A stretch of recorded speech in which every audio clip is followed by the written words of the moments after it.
Father Clark.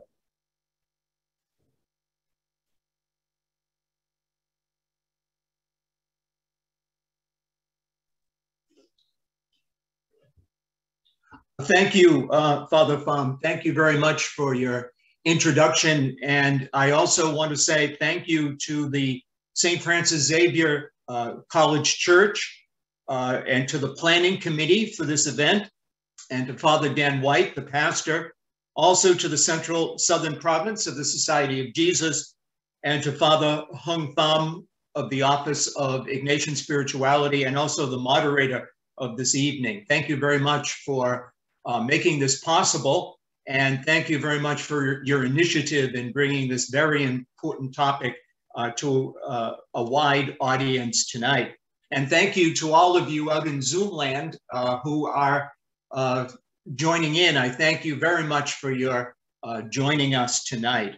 I'm really honored and humbled to be part of this program, and also to join in presenting with Danielle Harrison and Dr. Mary J. Waddell, and I'm looking forward to their future presentations in the upcoming weeks. I just ask you to let me just give a shout out to the two parishes that I have really been blessed to pastor over these past years. I just want to give a shout out to St. Francis de Sales St. Philip's Parish, now known as St. Catherine Drexel Parish in Boston, and to Immaculate Conception Church in Baton Rouge. I just want to say thank you to the folks of that parish for putting up with me, for being patient with me, for always being gracious to me, and most of all, for everything that you've taught me. You have made me the person I am today, and so I just want to say thank you for that. It's not very visible on the screen, but above me is a poster, and the poster is of the Federated Colored Catholics, a advocacy group for Black Catholics in the late 19-teens up to about 1932. And that poster is advertising a national meeting they would have, which took place at St. Francis Xavier College Church. And so there is a picture of the college church there. And that took place in September of 1931. So the college church does have a long history of being involved in anti-racism activity. If we could just go ahead with the next slide. My plan for this evening is to focus on the first week of the spiritual exercises. So the aspect of Ignatian spirituality that I'll be talking about is the first week of the exercises. So the first thing I want to do this evening is to talk about what is the first week.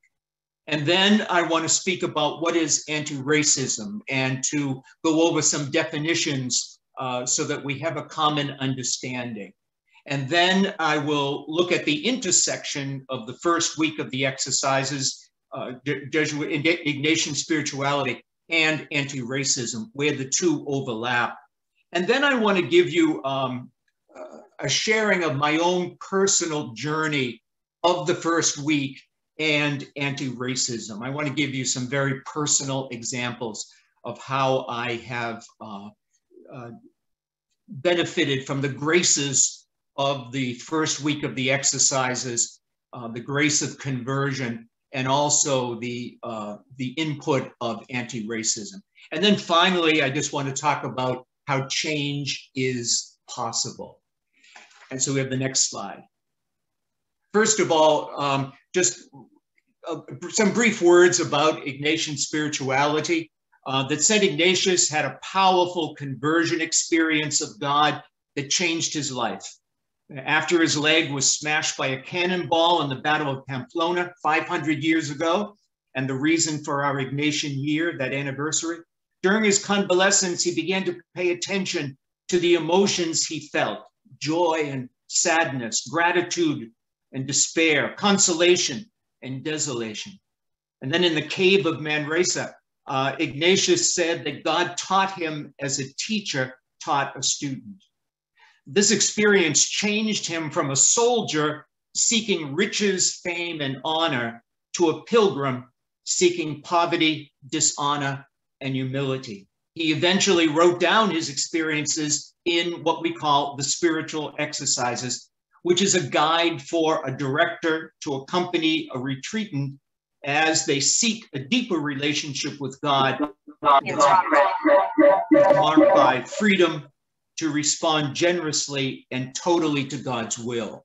So the next slide, please. Spiritual exercises are divided into 4 weeks or 4 movements. The first week is a look at the evil in the world and our own complicity in it by our sins. We answer the call of the King and follow Jesus as a disciple in the second week. And then in the third week, we are with Jesus in his passion and death. And we experience the joy of the resurrection in the fourth week, and then are sent out to love and serve him in our brothers and our sisters. Next slide, please. The first week begins with the principle and foundation, in which St. Ignatius invites us to consider that our purpose in life is to praise, reverence, and serve God. There's nothing more important than this. Any person or thing that helps us to praise, reverence, or serve God is to be embraced. But however, anything that distracts or prevents us from this purpose is to be let go of. So I prefer nothing but to praise, reverence, and serve God in all that I do. And so I examine my life to see what holds me back, what makes me unfree, what prevents me from realizing my true purpose in life. And it's my sinfulness, which is my rebellion against God. It's my ego, my pride, my blindness, my stubbornness. They make me unfree to say yes to God. So Ignatius calls these our disordered desires. The next slide, please. The General Congregation 36 of the Jesuits, the General Congregation which elected Father Sosa as our current Superior General, in Decree 1, paragraph 19, entitled Companions in a Mission of Reconciliation and Justice, the General Congregation says that we must enter into a deeper understanding of the mystery of evil in the world and the transforming power of the merciful gaze of God. I think that really sums up what the first week of the exercises is. In the first week, I desire an unflinching look at the reality of evil and my part in it through sin. Somewhat similar to the 12-step program, one of the steps says that I make a fearless inventory of sins and failures, not to beat myself up or to crush myself in hopelessness, but to know what prevents me from loving God and to free myself of whatever holds me bound. I kneel before Christ crucified, the icon of the self-sacrificing love of God, and ask, what have I done for Christ? What am I doing for Christ? What ought I do for Christ? The next slide, please. It's good for us maybe just to hear again what the General Congregation said. At the heart of Ignatian spirituality is the transforming encounter with the mercy of God in Christ that moves us to a generous personal response.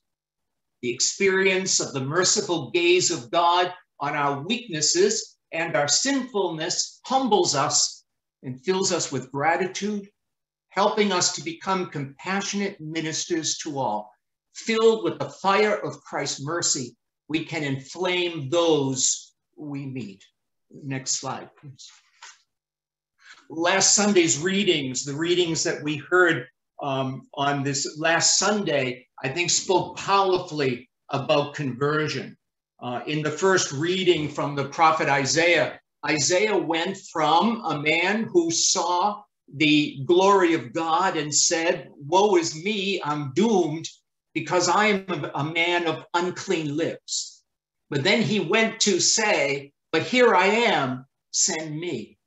You know, whatever that process was, whatever that grace was that brought Isaiah from saying, woe is me, I'm doomed, to here I am, send me, that's the grace of the first week.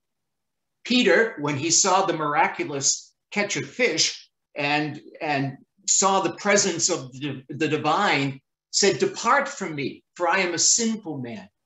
But later on, it says that he left everything and followed Jesus. Whatever got Peter from saying, "Depart from me, I'm a sinful man," to leaving everything and following Jesus, that's the grace of the first week.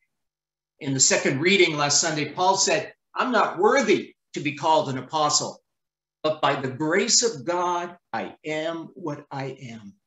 What brought Paul from being a persecutor of the church to now being able to stand before God and say, "By your grace, Lord, I am what I am." That's the grace of the first week.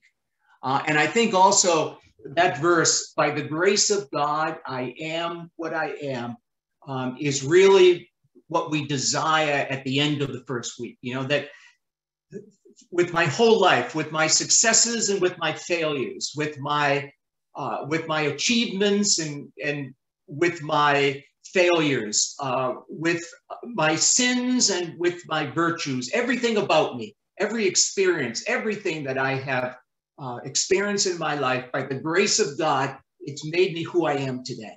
And I thank God that I am fearfully and wonderfully made, as Psalm 139 says. We have the next slide. And so that was the first week of the exercises. So now what I want to do is talk about what is anti-racism. And anti-racism is a process of actively identifying and opposing racism.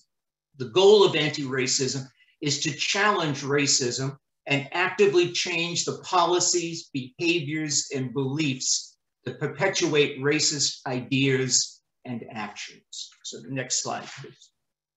And I just want to go over some definitions that are important as we consider anti-racism.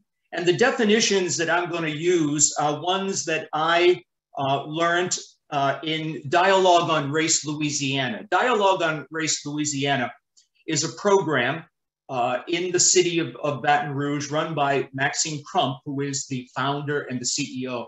And she brings together groups of about 10 to 12 citizens of Baton Rouge, a diverse group, and guides the participants through 6 weeks of dialogue on race. And each week you read 2 articles so that our dialogue is based in history and in fact, not just personal opinion. And these are the definitions that we use. These are the ones that I have prayed about. These are the ones that I've talked about. So racial prejudice is a preconceived judgment or opinion against an individual based on their color without grounds or sufficient knowledge. Anyone can be racially prejudiced. They can carry positive or negative stereotypes of others based on racial characteristics. I think what's important there is that racial prejudice is in the relationship of 2 individuals. It's interpersonal.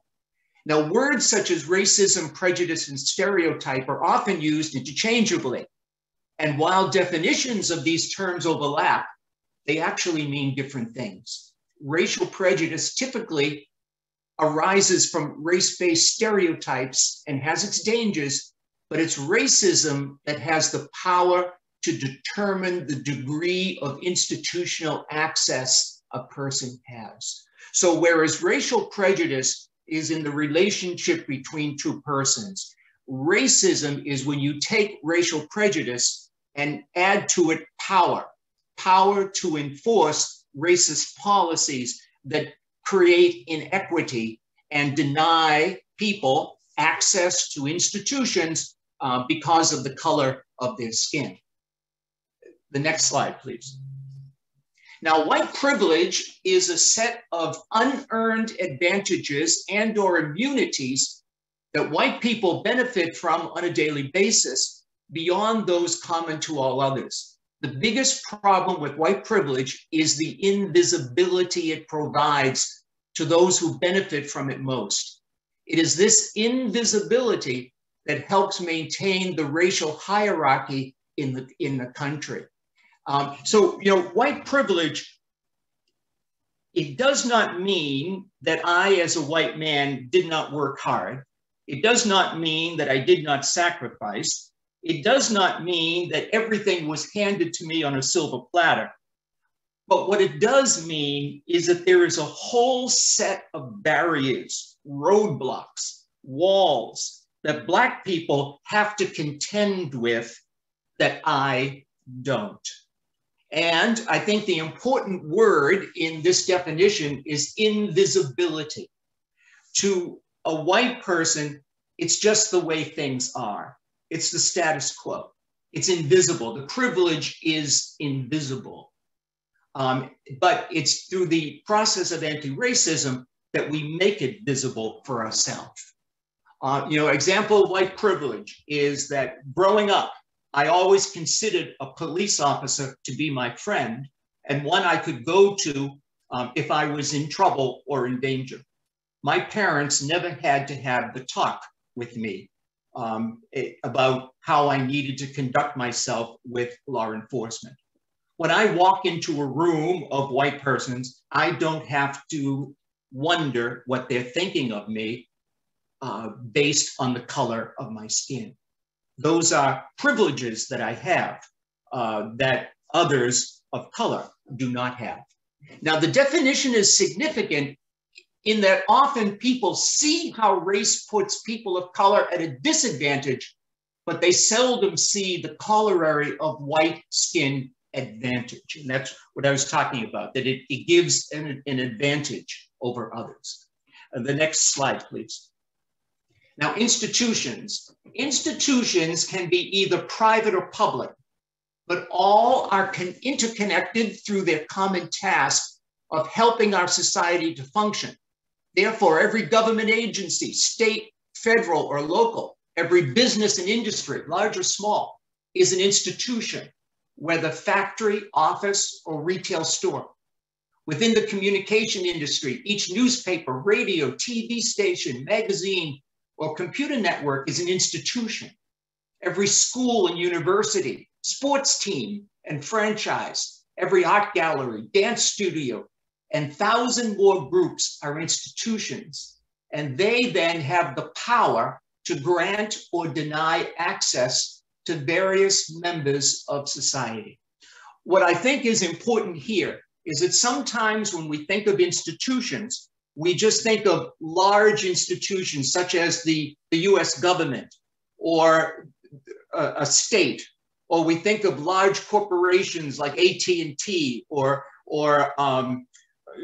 we think of Wall Street and large financial institutions and feel, well, what can we do to change institutions that are so big? But what I'd like you to focus on is that we participate in institutions every day. Whether when you work in a business office, that's an institution. Schools are an institution. A classroom is really an institution. A church is an institution. Stores in our neighborhood, community organizations are all institutions. And we have a certain amount of influence in those small local institutions. We may be the director, we may be the teacher, we may be the pastor of the parish, or we may be in an advisory role, or we may have a vote of membership in an organization. That means that we all have personal power to be able to change an institution, to review its policies and procedures, and to see if there are any policies and procedures that will create inequity among people, and then make changes in order to bring about equity. And the next slide, please. Now, what is institutional racism? Institutional racism is a system that created race categories for people based on their color. It was backed by a broad range of laws and policies that create an unequal distribution of resources that has empowered institutions to keep the practice in place. In other words, these laws excluded people of color from eating, sleeping, residing, walking, riding, working, worshiping, voting, or doing virtually anything at the same time or place in which white people were doing these same things, often called Jim Crow laws. These laws lasted from 1877 to 1954. Racism, although legally banned in the mid-20th century, still operates in America today. Now it is more subtle. It's less visible.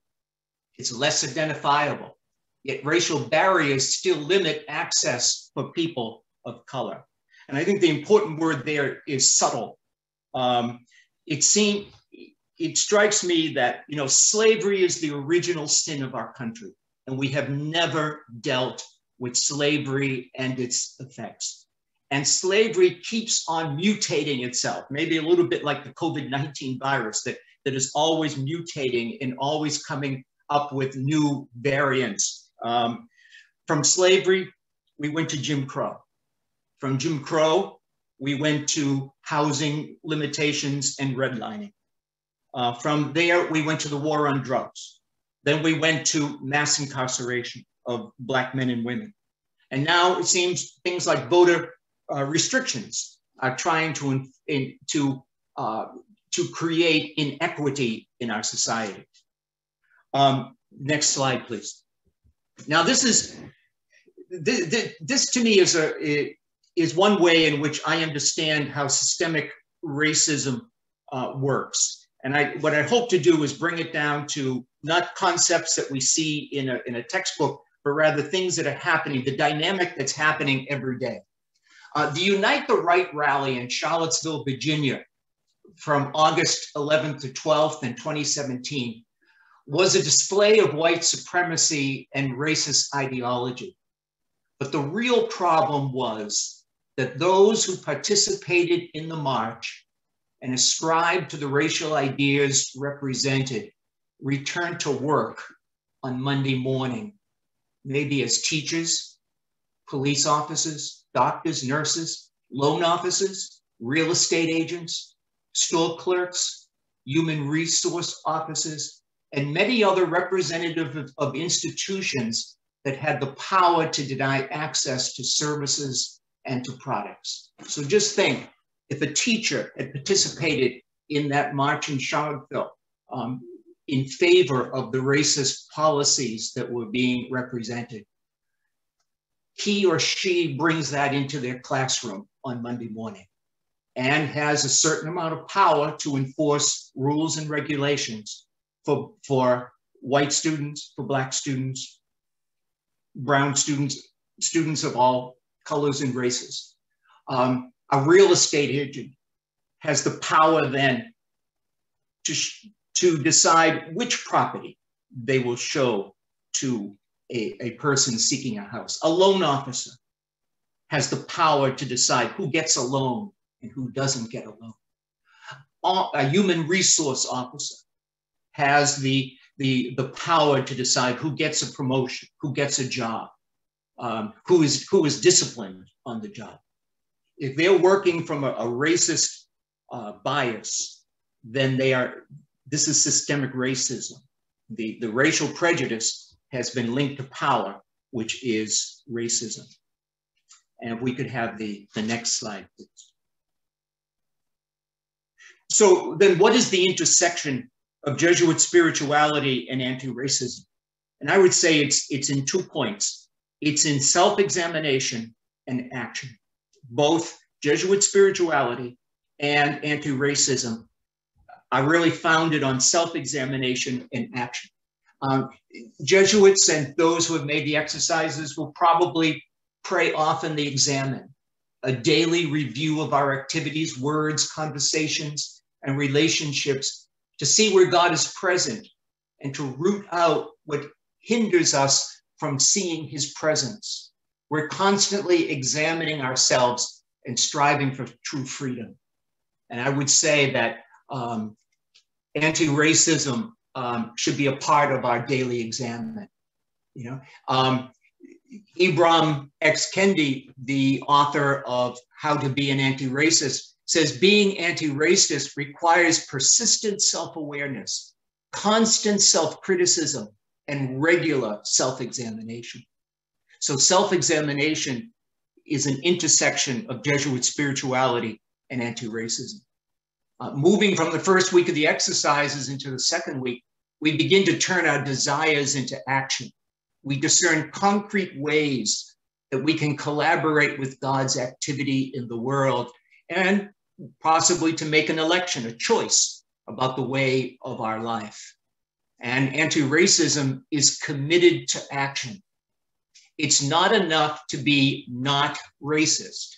We must be anti-racist, which is rooted in action and about taking steps to eliminate racism at individual, institutional, and structural levels. The next slide, please. And so I want to ask you to reflect with me on this story of the prophet Nathan confronting King David. King David has had an affair with the wife of Uriah the Hittite, and they have conceived a child. And so to cover up this affair, David arranges for Uriah the Hittite to be placed at the front line of battle and to be killed. And Nathan, the Lord sends Nathan to confront David.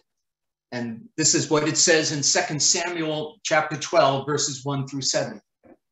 The Lord sent Nathan to David, and when he came to him, he said, "Tell me how you judge this case. In a certain town, there were two men, one rich, the other poor. The rich man had flocks and herds in great number, but the poor man had nothing at all except one little ewe lamb that he had bought. He nourished her, and she grew up with him and his children. Of what little he had, she ate. From his own cup she drank. In his bosom she slept. She was like a daughter to him. Now a visitor came to the rich man, but he spared his own flocks and herds to prepare a meal for the traveler who had come to him. He took the poor man's ewe lamb and prepared it for the one who had come to him." David grew very angry with that man and said to Nathan, "As the Lord lives, the man who has done this deserves death. He shall make fourfold restitution for the lamb because he has done this and was unsparing." Then Nathan said to David, "You are that man." The next slide, please. It's a moment for David of self-knowledge. Up to this time, he was blind, but now he sees his sin. He has a self-recognition of his sinfulness. There's no excuse. He's been caught, and the bright light is shining upon him. I want to reflect with you now some times in my life where I have had that "you are that man" moment. And those moments have contributed to my growth and to my freedom. The first is I'm calling "I didn't think you were like that." And that's when I was in 1986, I think it was, I began to live in a predominantly Black parish in Boston. I was a hospital chaplain, and so I took up residence in this predominantly Black parish. One night, I was returning home to the rectory, walking, and on the corner by the rectory was a group of Black men standing. I saw that, I crossed the street, and then crossed back over and went into the rectory. The next day, one of the men from the parish who had been a member of that group confronted me about it. And at first he did it very jokingly and said, "Oh, look at you. I saw you cross the street and walk back over." And then he became very serious. And he said, "You know, when you did that, that hurt me. I didn't know you were like that." I had to admit to myself at that time that, yes, I am like that. You know, that was one of my "you are that man" moment in my life. But at that time, the scales kind of fell from my eyes, and I saw clearly that no matter how good my intentions were, the reality of racism was a part of me. Here I was, an Irish Catholic kid in Boston, and this is how I was brought up. Not that anybody ever said that to me, not that anybody ever taught me that, but I just absorbed it. I absorbed a common feeling that Black men standing in a group signaled danger. That moment of truth, that moment of self-revelation, caused me to reassess all my presuppositions and to work to see things in a new light. The truth is that if you are white in America, your vision is clouded by racism, which is part and parcel of the dominant culture. But you can free yourself of it if you admit the truth and work to see things as they really are, not as fear and bias distort reality. The next slide, please. Ibram Kendi says, "It is the casual, insidious form of racism that people are often blind to that play such a pivotal role in upholding racism. People don't see it because these attitudes are often so deeply ingrained that it takes the ability to be deeply self-critical to examine and challenge those attitudes." That's that invisibility that we talked about with white privilege. So the next page, please. White people are often unaware of our own unconscious biases. People don't fully understand the institutional and structural issues that uphold white supremacy and contribute to racial behaviors, attitudes, and policies. When confronted with our racist behavior, it is a decisive moment and an opportunity for growth and change. If we become defensive and engage in denial, then we miss an opportunity to grow. Next page, next slide, please. Brother Ken Homan, SJ, has written an article called "Digging into American Jesuit Slaveholding, Digging into the Exercises," and it's published in the Review for Religious in October 12th, 2021. And as he examines the attitudes of Jesuits in the United States towards the reality of Jesuit slaveholding, he says what happens often is we deflect. We don't want to face the reality of that, so we deflect. He says, like some say, well, everybody was doing it at that time. It was accepted, which is not true. Or others will say, but we were doing so much good, which is true, but it doesn't address the issue. Or we can't win this argument. We can't defend ourselves. That becomes sort of like becoming a victim or self-pity. But they're deflections, you know? If we don't accept that moment of self-revelation as a gift and attempted to deflect, you know, to become defensive and to deny, then we miss an opportunity of growth. We have the power to change. God is not finished with us yet. And in the words of General Congregation 36, it is a graced moment when we can experience the merciful gaze of God on our weakness and sinfulness. And as Maya Angelou said, when you know better, you do better. It's an experience of freedom, and I am set free from fear and suspicion, and I gain a sister and a brother. I affirm the bonds of humanity. The next slide, please. The next experience that I've had is one of heartfelt knowledge. And by heartfelt knowledge, I mean, in St. Luke in his gospel, speaks about the knowledge of salvation, which is a heartfelt knowledge of what God has done for us. It's a knowledge that does not just simply stay in our head, but it goes down to our heart. And an example of it is the healed leper who returns to give thanks to God because he has a heartfelt knowledge that he has been cured. And so he alone returns and gives thanks. St. Ignatius encourages us to this heartfelt knowledge in which we know not just with our mind, but more especially with our heart. The application of senses in the spiritual exercises, where we are invited to be present to a gospel scene, not only through mental meditation, but just to be present with our heart and to grasp its grace for us through our heart.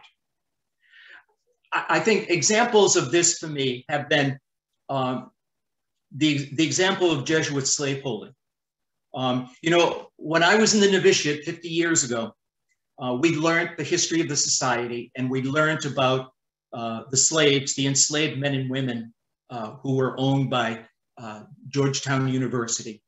And I have to say, it's embarrassing and it's silly to say this now, but sometimes our reaction was, oh, that was the Maryland province. That wasn't our province. We distance ourselves from it. And then also in the history, we were taught that the Jesuit superior who sold the enslaved men and women was removed from office. Well, that wasn't really true.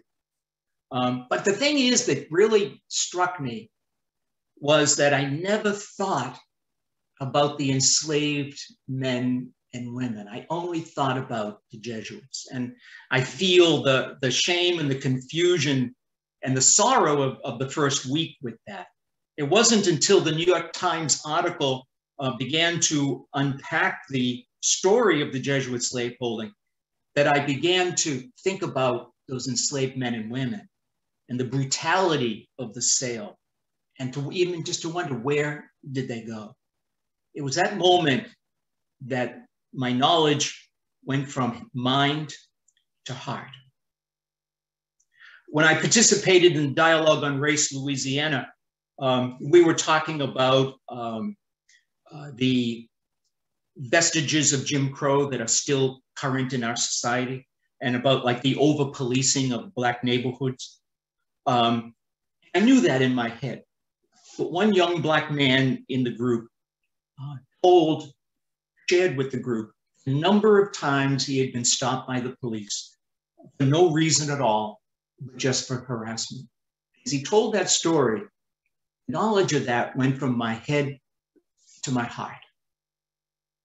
And even the moderator of the group said to me at that time, Tom, it looks like a light went off you. And I said, it's true. And then another example is after the murder of George Floyd in 2020, I just became so aware of the personal anguish, grief, and pain of the members of my parish as we talked and as we shared about it. They asked over and over again, how long will this go on? One woman said to me, every time I walk into a room of white people, I feel judged. One woman, right from her heart, said, what have we done that makes whites hate us so? How did we hurt them that they treat us so bad? A cry from the heart. And a mother about her son saying that when her son was young, when he was just a child, 8, 9, 10 years old, he was friendly. Everyone saw him as being friendly and polite and handsome boy. But now that he's an adolescent, as his shoulders broadened, as he grows taller and his voice deepens, people now see him as a menace and a threat. That brought the reality of that from my head to my heart. And the next slide, please. What we call that is solidarity. And Pope St. John Paul II, in one of his encyclicals, said, solidarity is not a feeling of vague compassion or shallow distress at the misfortunes of so many people, both near and far. On the contrary, it is a firm and persevering determination to commit oneself to the common good. That is to say, to the good of all and of each individual, because we are all really responsible for all. That's heartfelt knowledge of another person's experience. And the next slide, please. Martin Luther King called it interdependence. In a real sense, all life is interrelated. All men and women are caught in an inescapable network of mutuality, tied in a single garment of destiny. Whatever affects one directly affects all indirectly. I can never be what I ought to be until you are what you ought to be. And you can never be what you ought to be until I am what I ought to be. This is the interrelated structure of reality. And that's from the letter from a Birmingham jail, from the mind to the heart. And the next slide, please. I think one of the most important anti-racist activities that we can all engage in, especially for white people to engage in, is that of a courageous conversation about race. I admit that I have shied away from having conversations about race in my life. I don't like conflict, so I would avoid that. I'm an introvert, so I have to kind of process things inside before I can speak what I think. I'm not really quick in a debate kind of style of conversation, and sometimes I just don't want to get into it.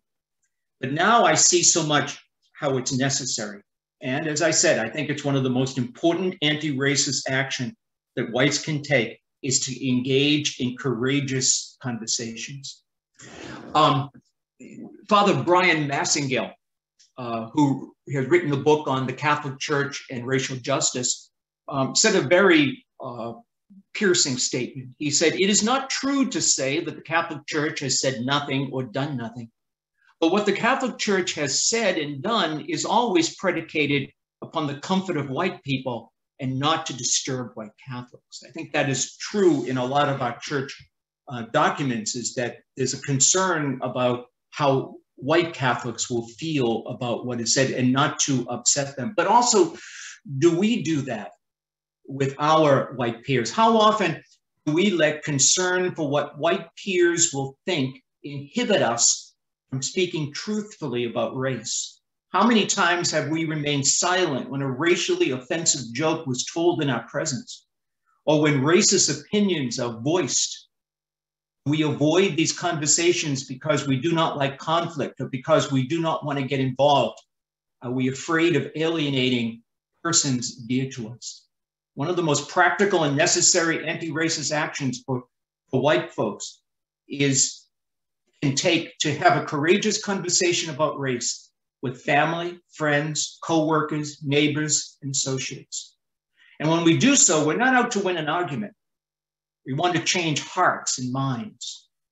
One courageous conversation may not change a person's mind, but it does plant a seed.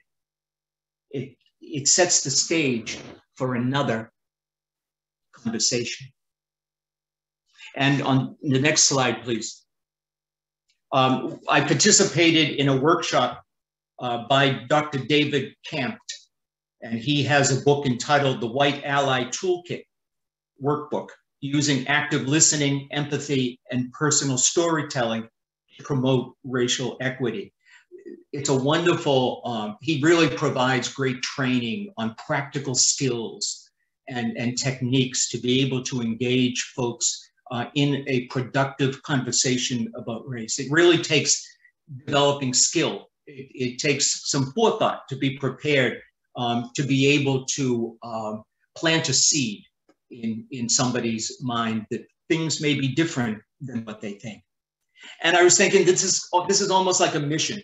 In Mark's gospel, it says, as Jesus was getting into the boat, the man who had been possessed pleaded to remain with him, but he would not permit him, but told him instead, go home to your family and announce to them all that the Lord in his pity has done for you. Then the man went and began to proclaim in the Decapolis what Jesus had done for him, and all were amazed. I think Jesus was sending him to have courageous conversations. The next slide, please. And this is also looking at our Jesuit history, and I call it a subversive memory because it sort of undercuts what we thought. And this is painful to talk about, but we do need to speak about the truth. Lately, I've had a growing feeling that in the history of the Jesuits, we have often been on the wrong side of history regarding race. Katie Walker Grimes has written a book, Fugitive Saints, Catholicism and the Politics of Slavery, in which she gives us a very different picture of St. Peter Claver, who is our icon of racial justice, that he owned slaves. that he had purchased slaves who served as his translators, that he physically beat enslaved men and women for their misconduct. He never criticized or condemned slavery, but he accepted it as the status quo. It seems as if he was more concerned about their souls than he was about their body. The Georgetown 272, the enslaved men and women, you know, sometimes we may want to excuse it and say, well, that was the times in which they were living. But that happened at the same time as there was a passionate public debate about the morality of slavery in our country by the abolitionists. John Lafarge, a Jesuit who played a significant role in racial relations in the 20th century, when the Federated Colored Catholics, an organization styled on the NAACP, who documented cases of racism in the church, as they were gaining in power and as they were developing Black light leadership and self-determination, John Lafarge stepped in and changed the organization from the Federated Colored Catholics to the Catholic Interracial League and removed the Black leadership. A personal example is we had a revival in our parish, and on the last night of the revival, in the first row was seated myself, a Jesuit, pastor of another parish, a Josephite, and pastor of another parish, a Society of Divine Word, and the preacher, the revivalist, was a Spiritan. And the preacher said, just want to point out that here we have a Spiritan, we have a Josephite, and we have a Society of Divine Word, who were responsible for the pastoral care of Black Catholics in the South. And then he looked at me and said, sorry, Tom, you weren't all there. That was another, you are that man moment for me. But what it makes me realize and makes me admire and be grateful for the role that Father Pedro Arrupe, our superior general from the 60s to the 90s, who directed the Society of Jesus towards a faith that does justice. And actually, it's the legacy of Father Arrupe that we're here engaged in this conversation tonight. So I take hope in that. And this is a quote from that same document, the General Congregation 36, Decree 1. And I think this really, it brings home to it. The question that confronts the Society of Jesus today is why the exercises do not change us as deeply as we would hope. What elements in our lives, works, or lifestyles hinder our ability to let God's gracious mercy transform us? The congregation is deeply convinced that God is calling the entire Society of Jesus to a profound spiritual renewal. That is the grace of the first week. That is anti-racism.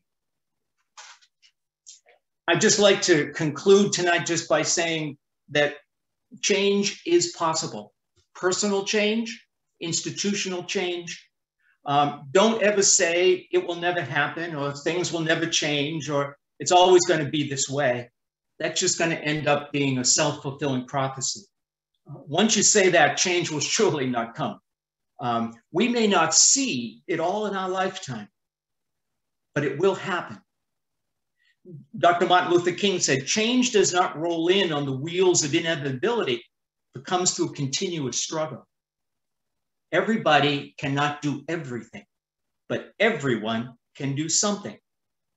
So I ask you, what is the something that you can do? And I'd like to finish by reading a quote, Prophets of a Future Not Our Own, that was written by Bishop Kenneth Untener of Saginaw, Michigan. It helps now and then to step back and take a long view. The kingdom is not only beyond our efforts, it's even beyond our vision. We accomplish in our lifetime only a tiny fraction of the magnificent enterprise that is God's work. Nothing we do is complete, which is a way of saying that the kingdom of God always lies beyond us. No statement says all that could be said. No prayer fully expresses our faith. No confession brings perfection. No pastoral visit brings wholeness. No program accomplishes the church's mission. No set of goals and objectives includes everything. Next slide, please. That is what we are about. We plant the seeds that one day will grow. We water seeds already planted, knowing that they hold future promise. We lay foundations that will need further development. We provide yeast that produces far beyond our capabilities. We cannot do everything, and there is a sense of liberation in realizing that. This enables us to do something and to do it very well. It may not be incomplete. It may be incomplete, but it's a beginning, a step along the way. Opportunity for the Lord's grace to enter and do the rest. We may never see the end results, but that is the difference between the master builder and the worker. We are workers and not master builders, ministers and not messiahs. We are prophets of a future, not our own. Thank you.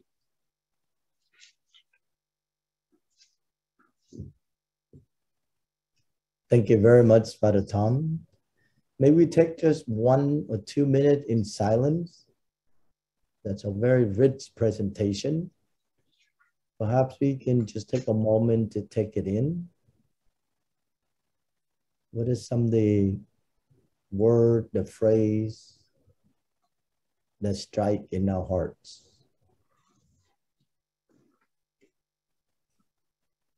And in this time, Father Tom, we have about 10, 15 minutes for, I would say, 2 or 3 questions. So I will read the question to you, Father Tom, and if you don't mind comment on it, that would be greatly appreciated. Sure. I think just echo or dovetail into what you, the call from the general congregation. Brother Sullivan McCormick from St. Louis have a question particular on that, quote that you have, and just ask for your insight. As Jesuits, and I'm paraphrasing Brother Sullivan's questions. As Jesuit, we pray the examen all the time. I mean, supposedly. But I think throughout the history, it's shown there's a deep sense of racism in the society. So Brother Sullivan's question asked is, well, whether maybe these men didn't pray the examen, or somehow they did pray the examen and didn't bring out the transformation as we would like, specifically in the area of anti-racism. What is your insight and what is your suggestion in the way that we pray the examen for Jesuits and for our lay collaborators and partners? Well, I would say, we only examine what we bring into the exam, what we see. And as I said earlier, one of the features of racism is its invisibility. It's to many people, it doesn't exist. What is the problem? It's not there. And so I think it's the opening up of our hearts that we begin to see what we did not see, like Nathan, the King David, you are that man, that we I guess that by the grace of God, that we see what we take for granted, what we take as status quo, what we take for the way things are, that we see it in a different light. But I think we have to allow that to come into our examen in order to bring it to God. Okay. Thank you, Father Tom. I think there's a lot of questions, I think, revolving around this question. Can you describe the difference between individual conversion of that of the institution? So, moving from the individual to a parish, to a high school, or to a university for the institution. Can you comment something on that, Father Tom? Well, it certainly all begins with the individual. Somebody has to have that change and has to be able to see things in a different light. And then another person sees it, another person sees it, and then that becomes a group. And then that becomes like leaven in the institution. So it's a fragile process, but I think it's really one of sharing, of finding finding allies, who see this and then begin to talk to the larger group about it, to bring it up. But it does start with the individual and individuals joining together. Okay. So I think this is more into a more concrete step of action. So in your experience as pastor, might you talk about how your parish is inviting parishioners into conversation about racism? Or some other question talk about the leadership in terms of the role of our brothers and sisters in the African-American community into the leadership, incorporate in the structure of the leadership of the parish. Is there any suggestions, any step in your experience, Father Tom? Well, how do we enter into dialogue about racism? I think we are a predominantly African-American parish, historically Black parish. So we have entered into dialogue with other predominantly white parishes in the diocese. And we have engaged in maybe 6 or 8 weeks of talking together. Many of our parishioners have participated in dialogue on Race Louisiana, so that's a part for dialogue.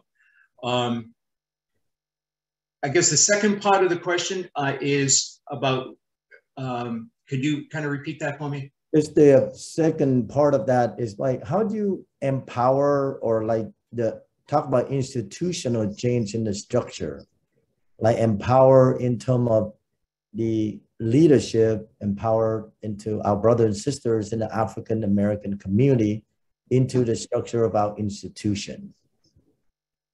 Well, that is part of how institutions change.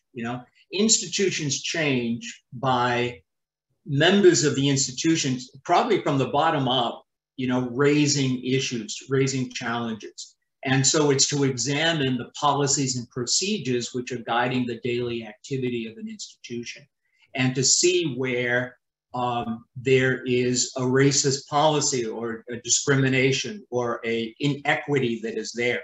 And then I guess one of the points I wanted to make about an institution is that we play different roles in an institution. So in a school, we may have a particular position where we can exercise influence and raise an issue. So I think thinking of institutions as the groups in which we work in, and whatever influence we have, that we would begin to challenge an institution in order to relook at its policies and its procedures. And one of those policies and procedures could be hiring. Who do we hire? Who do we want to be representative of our institute, the diversity that we want to represent our institution? So I think it starts with a grassroots movement of looking at policies and procedures. Okay, thank you, Father Tom. And one question's more like currently with the call from Pope Francis. Could you talk about the intersection you see between the work of anti-racism and the Synod on synodality that currently happen? You see any intersection in that, Father Tom? Well, certainly, I think synodality is very Ignatian. I think our Jesuit Pope is implementing some Ignatian spirituality for the church, in that, it was part of our early founding was spiritual conversations, which helped us to discern the ways in which the Lord was calling us. And I think Pope Francis is asking the whole church to enter into these sacred conversations and see what emerges, what emerges from the Spirit. I guess part of that would be courageous conversations about injustice, about inequity, about institutional racism, racist policies. That's all part of the process there. But it's going to take a great deal of openness by the members of the church, because I think we are pretty conditioned in dialogue to make our point and to win our case. You know, I think most of the time when folks get into conversation, they want to win. They want their position. And he's calling for a whole kind of conversation, which is different. It's not what I want, it's what God wants. And it's one of listening. And right now, we're not very good listeners in our society. But I think there's a great deal of intersection between the synod on synodality and also anti-racism and Jesuit spirituality. So that would probably bring us to the last question on the chat. What advice and what insight that you have on discussion come into a school or parish that related or resist the whole critical race theory? So, you know, you encounter a school or parish that resist. So how would you advise or encourage that kind of discussion or conversation? Well, I think it has to start small. I think you have to gather together in the parish people who are open to it and bring them together in a group. And then when they can form as a group, to begin to bring it to the broader parish in a courageous conversation way of trying to plant seeds in people to help them see in a different way. So I think it starts small, and I think you have to start off with a nucleus of folks who are open to it and who want to fulfill that role of helping the larger community to maybe examine more. But it's a slow and it's a very frustrating process. It takes an enormous amount of patience, but it's necessary work. So once again, Father Tom, we are very grateful for your insights, for your knowledge, and your personal experience in terms of encounter this very urgent and important topics, Ignatian spirituality and the work of anti-racism. So this moment, I would invite all of us, perhaps, you know, move into this period of reflection, individual silence. And if you could, perhaps close your eyes for a moment. Just think about all the things that Father Tom have spoken, have shared with us so generously. And moving from the head into our hearts. And perhaps we can listen and detect what some of the inner moments am I experiencing, recognizing within me at this moment.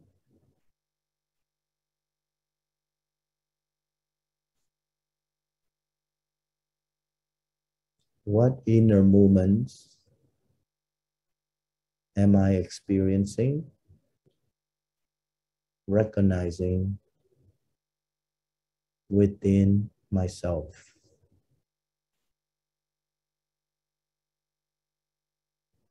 And we can ask for the grace without evaluating, without condemning. Just be present to those inner moments.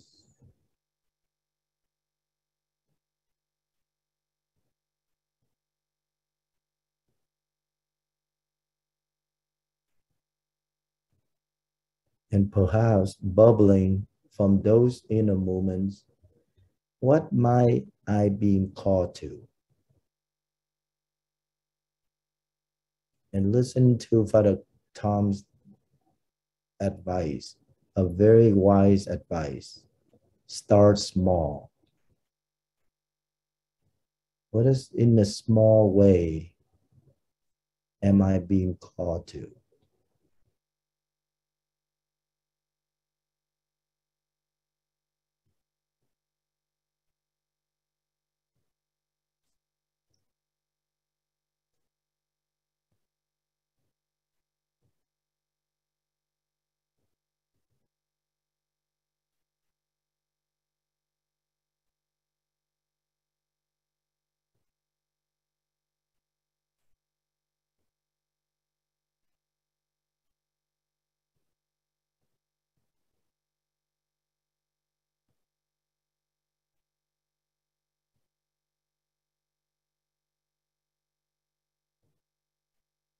Perhaps as an example, a model for us, I would like to invite Laura to offer her own reflection. Good evening, everyone. My name is Laura Griner, and I'm a parishioner at College Church, St. Francis Xavier. When I think about what I heard this evening and the movements that I have felt within inside myself, I first did recognize how I am very much a sinner. But I am grateful that I am a loved sinner. Holding on to that thought, onto that feeling, I was recognizing again how often I feel very overwhelmed when I reflect on what it is to be white, to live in white privilege. Those emotions were very much so bubbling up inside of me, making me anxious, making me fearful, making me angry. And to hear Father Tom use the word solidarity actually gave a name to what I can do with those feelings. If I can live in solidarity and not just feeling overwhelmed and angry, I too am an introvert, and having courageous conversations can often seem very impossible. But I do trust that God is in all of this. And when I use the examen and honestly look through my day, through the week, through the moment that I'm in, to see where God is shining that light, whether it be on a good work or whether it be on a sinful action. I know that I cannot do this work alone. And when I try to do it alone, that is where I find more failure than success.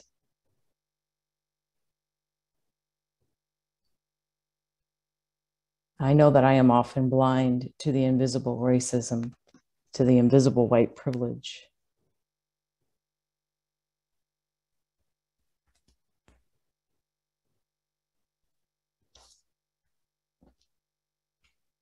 Listening to these words this evening made me think about what it means to welcome. Often we want to welcome people, but what am I welcoming? What am I trying to welcome people to?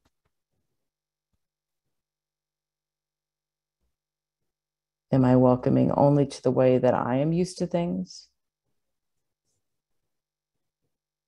Or am I welcoming and accepting of the way that everyone is?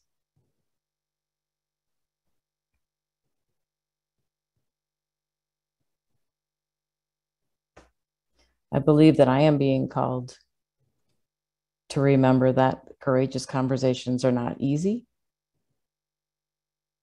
and that I should spend some time actually being prepared.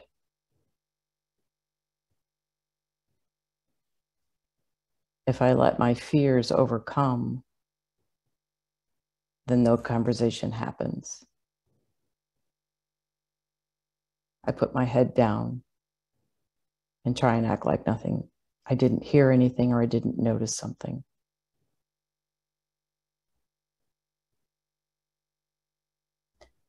I feel I'm being called to walk away from that sinfulness, to remember that I'm a loved sinner. I'm called to action.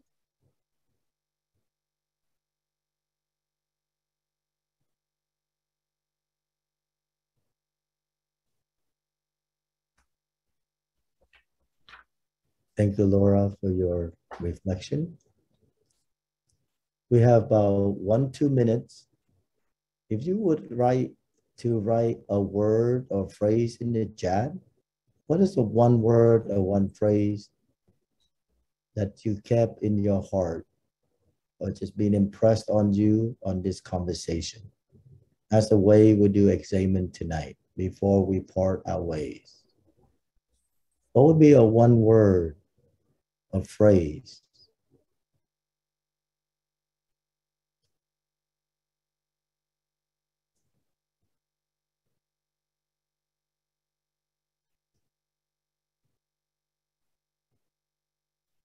Touches you.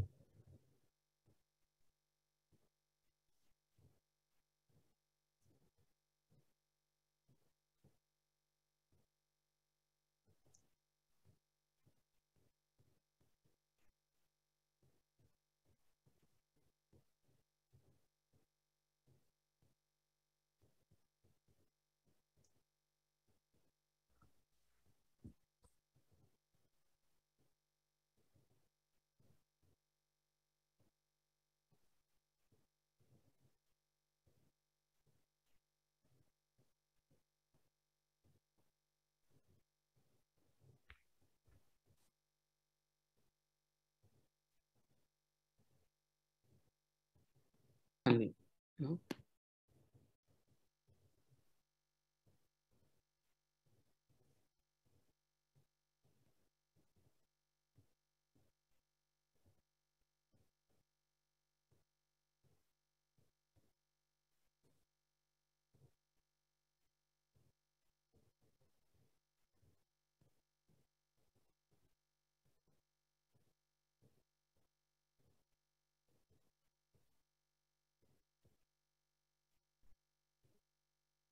So before we close the night, as you continue to write your one word, we offer Father Tom Clark. Any last word you would leave with us, Father Tom? I think please unmute yourself, Father Tom. I just want to say thank you for listening, and I'm very moved seeing the one word in the chat. I'm very moved by that. Hope, solidarity, patience, start small, humility, truth. I'm very moved by both of those words. So thank you very much. Once again, Father Tom, we are deeply grateful for your insights, your heartfelt knowledge, and your own personal stories of conversion from the many years of experience of being pastor, of minister, and leaders in our community. So a reminder for all of us who have attended this presentation or this speaker series, follow this presentation. An email will be sent to each one of you who have registered with the recording, the link to the video of the presentation tonight. The province in the Office of Ignatian Spirituality later on, together with the College Church website, will have and house these recording of this series. And once again, thank you for being here with us. I would love to invite you to be back next Wednesday at the same time, the same Zoom link, and the same locations. We will welcome our next speaker, Danielle Harrison, who would come and share her experience, her expertise, and her call to us. So from many parts of the countries and of the world, let's continue to walk together in this important work in solidarity. So we'll turn this time over to Christine or Katie to end with a prayer.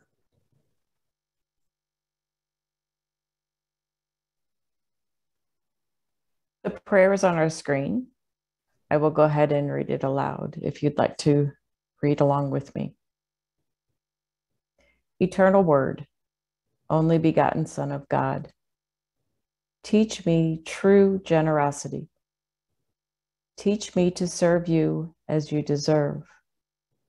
to give without counting the cost, to fight heedless of wounds, to labor without seeking rest, to sacrifice myself without thought of any reward, save the knowledge that I have done your will.